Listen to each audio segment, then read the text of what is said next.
പ്രിയമുള്ളവരെ, ഈ വീഡിയോ നിങ്ങൾ കണ്ടിട്ടുണ്ടോ എന്ന് എനിക്കറിയില്ല. കണ്ടവരുണ്ടാവാം. എന്താ അവസ്ഥ അല്ലെ? ഫാമിലി ആയിട്ട് ഒരു ഹോട്ടലിൽ ഭക്ഷണം കഴിക്കാൻ പോകുന്നു. അമ്മയുണ്ട്, മോനുണ്ട്, പിന്നെ വേറെ ആരോ കൂടെ ഉണ്ട്. അച്ഛൻ ഫോൺ വിളിക്കുന്നു. ഫോൺ വിളി കഴിഞ്ഞ് വെയിറ്റർ ഭക്ഷണം കൊടുന്ന് മുന്നിൽ വെക്കുന്നു. അത് കഴിക്കാനുള്ള അവസരം ദൈവം കൊടുത്തില്ല. ആള് മരണപ്പെടുന്നു. എന്താ അവസ്ഥ? ഇത്രയേ ഉള്ളൂ നമ്മുടെയൊക്കെ ജീവിതം. എന്ത് കണ്ടിട്ടാണ് നമ്മൾ അഹങ്കരിക്കുന്നത്? ബന്ധുക്കൾ തമ്മിൽ മിണ്ടുന്നില്ല, കുടുംബങ്ങൾ തമ്മിൽ മിണ്ടുന്നില്ല, കൂട്ടുകാർ തമ്മിൽ മിണ്ടുന്നില്ല. 4 സെന്റ് സ്ഥലമുള്ളവന് 1 ഏക്കർ സ്ഥലമുള്ളവൻ വഴി വിട്ടു കൊടുക്കുന്നില്ല. അങ്ങനെ അഹങ്കരിച്ച് ജീവിക്കുന്ന ഒരു ജീവിതം, മറ്റുള്ളവരോട് പകയും ദേഷ്യവുമായിട്ട് ജീവിക്കുന്നു. എന്ത് അർത്ഥമാണ് നമ്മുടെയൊക്കെ ജീവിതത്തിൽ ഉള്ളത്? തമ്മിൽ പ്രശ്നമുണ്ടായാൽ നമ്മൾ അവരോട് പറയുന്നു, നാളെ നിന്നെ ഞാൻ ശരിയാക്കി തരാം. നാളത്തേക്ക് നമ്മൾ ഉണ്ടാകുമെന്ന് എന്തുറപ്പാണ് നമുക്കുള്ളത്? ഈ ലോകത്തിൽ നിന്ന് എപ്പോൾ നമ്മൾ വിട പറയുമെന്ന് ആർക്കും അറിയില്ല.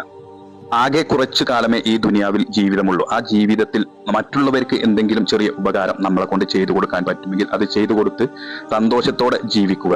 നമ്മൾ ഈ ലോകത്തിൽ നിന്നും വിട പറയുമ്പോൾ ഒരു 10 പേര് നമ്മളെ കുറിച്ച് നല്ലത് പറയാനുണ്ടെങ്കിൽ ഈ ലോകത്ത് നമ്മൾ വിജയിച്ചു എന്ന് തന്നെ പറയാം. ഇതുപോലത്തെ മരണങ്ങളൊക്കെ ദൈവം നമുക്ക് കാണിച്ചു തരുന്നത് നമ്മുടെ ജീവിതത്തിൽ നമ്മൾ ചിന്തിക്കാനും അതുപോലെ പാഠം ഉൾക്കൊണ്ട് നമ്മുടെ ജീവിതം മാറ്റം വരുത്തുവാനും ഒക്കെ വേണ്ടിയിട്ടാണ്. അതുകൊണ്ട് മറ്റുള്ളവരോടുള്ള ദേഷ്യവും പകയും വിദ്വേഷങ്ങളൊക്കെ മാറ്റിവെച്ച് ഈ ദുനിയാവിൽ കുറഞ്ഞ കാലമേ നമുക്ക് ജീവിതമുള്ളൂ. അത് സന്തോഷത്തോടെ മറ്റുള്ളവർക്ക് എന്തെങ്കിലും നന്മകളൊക്കെ ചെയ്ത് നല്ല രൂപത്തിൽ തന്നെ ജീവിക്കാൻ ശ്രമിക്കുക. എല്ലാവർക്കും നല്ല ജീവിതം ആശംസിക്കുന്നു. നല്ലൊരു വീഡിയോ ആയിട്ട് നമുക്ക് വീണ്ടും കാണാം. അതുവരേക്കും